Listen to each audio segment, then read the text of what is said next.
Assalamualaikum warahmatullahi wabarakatuh. Rahayu, Sagung Dumadi. Kembali lagi di channel Babat Nusantara.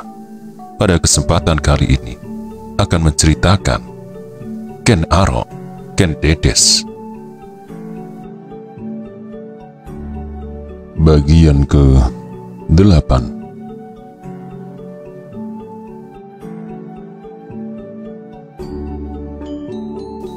Cukup, Giang Lohgawi membuka matanya. Kau masih sangat-sangat muda, hatimu berani dan mulutmu lebih berani lagi. Apakah kau sebagai akibat dari pengetahuan dan pendapatmu sanggup berbicara seperti itu juga di hadapan Sri Baginda?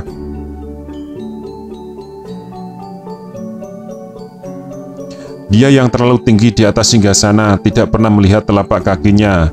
Dia tak pernah ingat pada tubuhnya ada bagian yang bernama telapak kaki.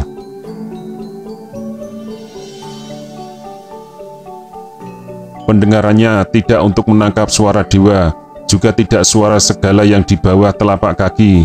Ia hanya mendengarkan diri sendiri. Suara murid bapak ini takkan sampai kepadanya. Untuknya yang paling tepat hanya dijolok.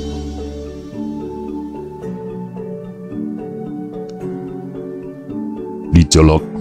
Lohgawi tercengang, dan aku akan berdamai dengan dia dengan telapak kaki sendiri.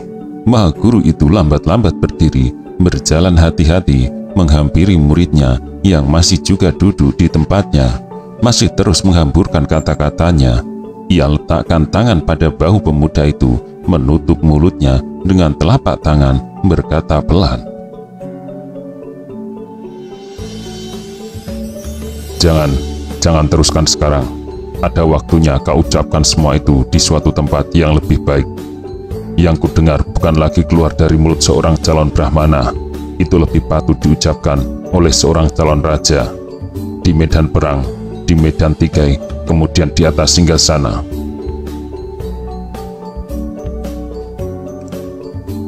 Semua diam seakan takut bergerak. Damar itu menyala dengan api tak henti menari-nari, terkena puputan angin yang menerobosi dinding bambu. Medan perang, medan tikai, dan singgasana. Lohgawi meneruskan, tidak sia-sia aku berikan ilmu padamu. Kaulah harapan bagi semua Brahmana. Ia buka tangan dari mulut muridnya, melepas destar pemuda itu, mencium ubun-ubunnya. Dengan api Hyang Battara Guru dalam dadamu, dengan ketajaman para Suhyang Ganesha, dengan keperkasaan Hyang Durga, Mahisa, Suramardini, kaulah Arok, kaulah pembangun ajaran, pembangun negeri sekaligus. Dengarkan kalian semua, sejak detik ini, dalam kesaksian Hyang Battara Guru yang berpadu dalam Brahma, Siwa, dan Wisnu, dengan semua saktinya, aku turunkan pada anak ini nama yang akan membawanya pada kenyataan sebagai bagian dari Cakrawati. Kenyataan itu kini masih membara dalam dirimu. Arok namamu. Semua murid mengangkat sembah. Malam itu, acara ditutup dengan semadi dan Hyang Lohgawi meninggalkan tempat belajar, memasuki malam. Semua murid kini mengepung Arok. Sejenak ia masih belum bisa bicara, kemudian keluar bisikannya.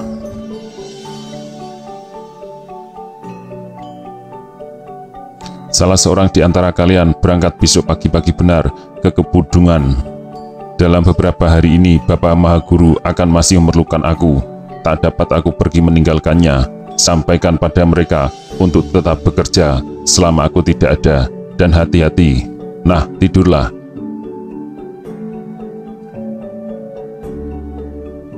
Ia tinggal seorang diri, diambilnya bungkusan rontal hadiah dari Lohgawi. Dibukanya bungkus dari kain hitam itu, tetap ia belum punya selera untuk membacanya. Ia masih juga tak dapat merumuskan perasaan apa sedang menggelombang dalam dadanya. Nama yang diberikan padanya adalah tanda lulus setinggi-tingginya. Untuk mendapat pengakuan dari Dewan untuk menjadi seorang Brahmana, ia tinggal meminta pada Logawi untuk dihadapkan.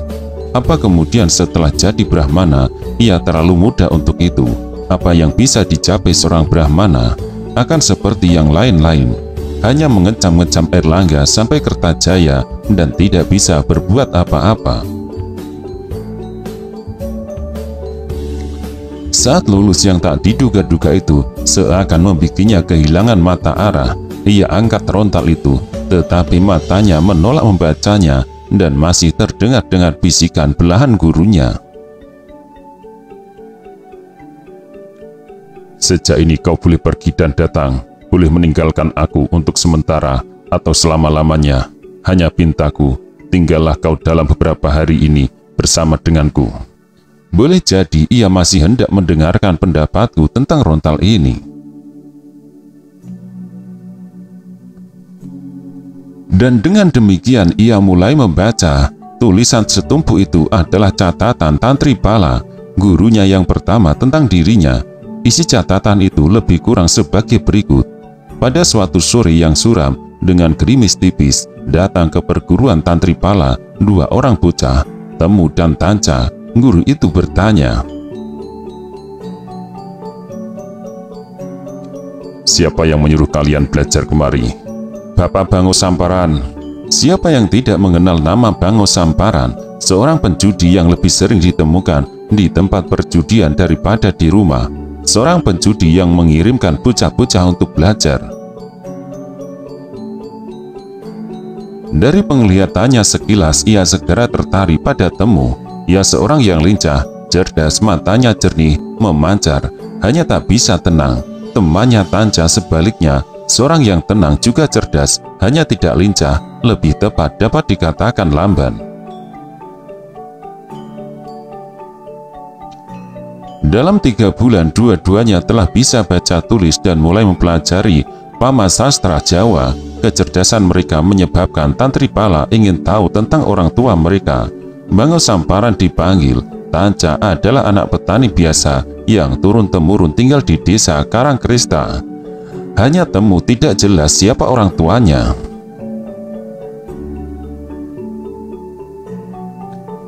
Setahun kemudian Temu meninggalkan Tanca dalam pelajaran karena Tantri Pala menganggapnya telah cukup kuat untuk mempelajari Sansekerta.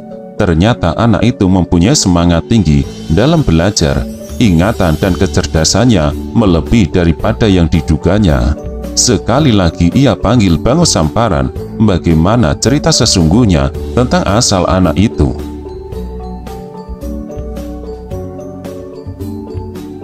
Bango Samparan mengulangi ceritanya yang dulu. Bagaimana anak ini sampai menjadi anak-anakmu? Sampai pada bagian itu Arok tersenyum. Ia singkirkan rontal itu dan melengkapinya dengan ingatannya sendiri.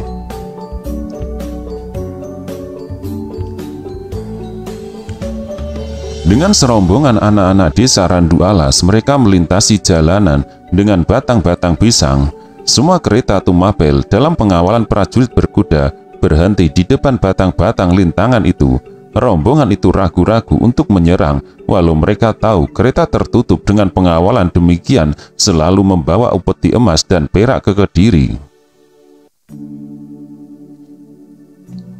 Keraguan-keraguan mengakibatkan penyerangan itu gagal. Anak-anak itu terpaksa buyar melarikan diri melalui jalan-jalan yang tak dapat ditempuh oleh kuda. Juga Temu melarikan diri ke jurusan barat. Ia mempunyai susunan otot kuat dan paru-paru lebih kuat lagi.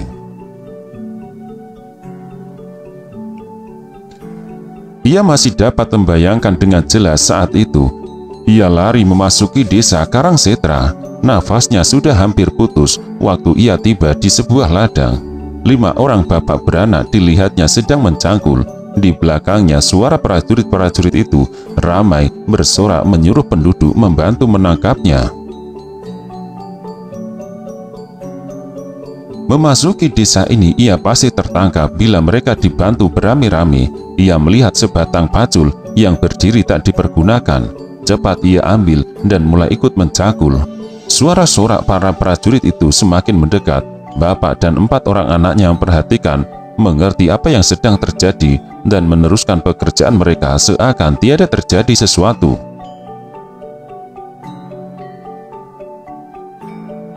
"Ya, kerja saja, tenang-tenang," kata bapak itu. Ia mencangkul dengan irama ayunan seperti yang lain. Para prajurit mengejar itu memasuki ladang dan memeriksa mereka berenam. Ternyata pada bapak itu, "Siapa saja semua ini?"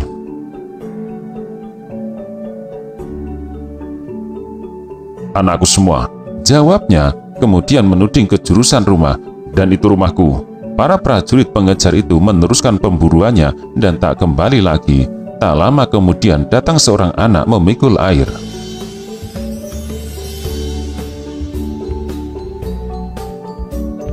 "Kalau dia tidak aku suruh pergi mengambil air," kata bapak itu, "tak mungkin kau ikut mencangkul.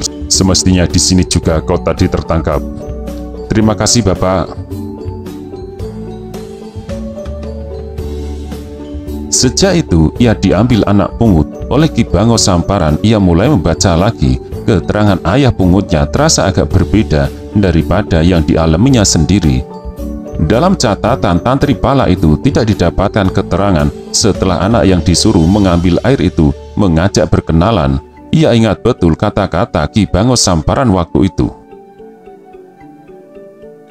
Prajurit-prajurit itu kerjanya hanya memburu-buru kita, mengancam kita yang terlambat menyerahkan upeti.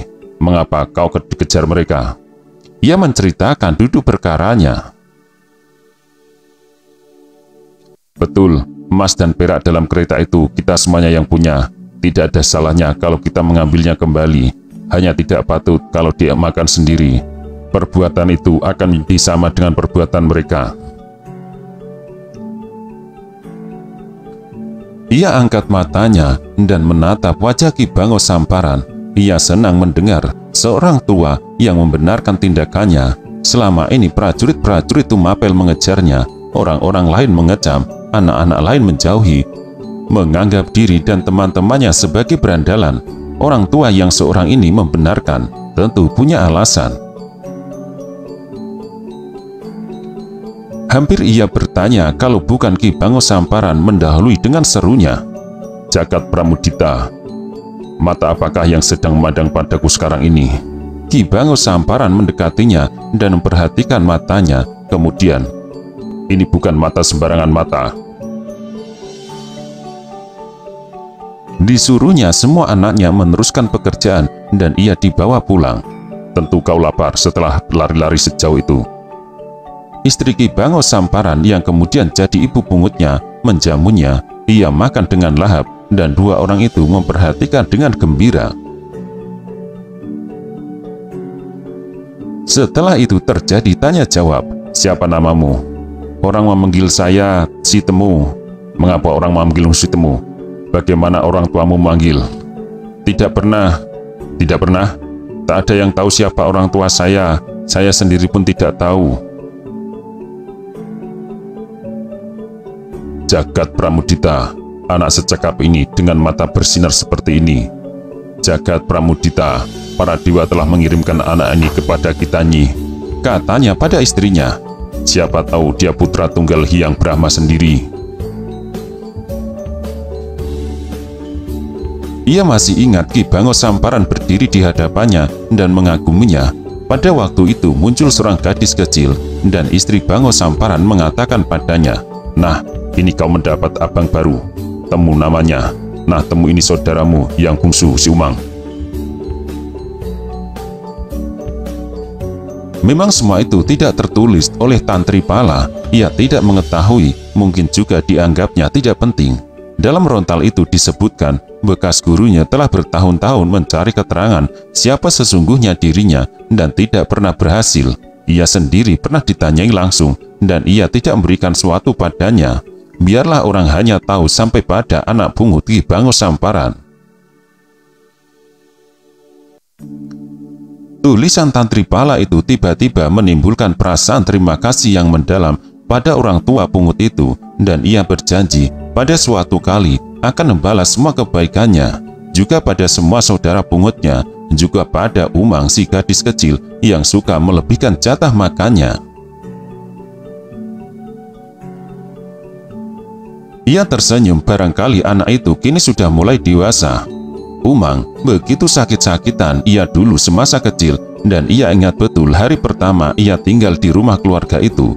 Umang masih menunggunya waktu Bango Samparan datang padanya dan berkata, "Semoga kau memang putra tunggal Hyang Brahma. Sini biar beruntung aku hari ini."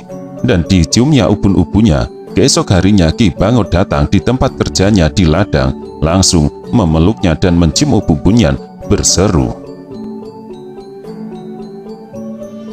"Brahmaputra, ya Brahmaputra."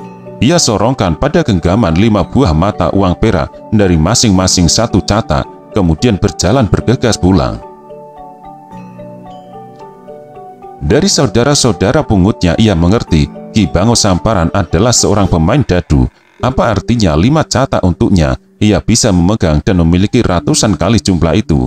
Yang 5 catak itu ia bagikan pada saudara-saudaranya, dan mereka menerimanya tidak dengan wajah gembira, bahkan yang tertua dengan nada protes bersungut. "Apa sebabnya catak ini datang ke tangan kami melalui tanganmu?" Pada waktu itu juga ia mengerti mereka cemburu pada kasih bapak mereka kepada dirinya, seorang pendatang yang tak menentu asalnya, dan ia berjanji pada dirinya sendiri tidak akan melakukannya lagi. Bertahun-tahun ia tinggal pada keluarga itu. Setiap hari ia bekerja bersama saudara-saudaranya. Bila Ki Bango Samparan pergi, ia pun pergi mengumpulkan teman-temannya di desa Karangsetra. Kembali ia memimpin mereka melakukan gangguan di pusat-pusat pengumpulan dana negeri Tumapel, mempersenjatai barisannya, dan membangunkan dana sendiri dengan Tanca sebagai pengurusnya.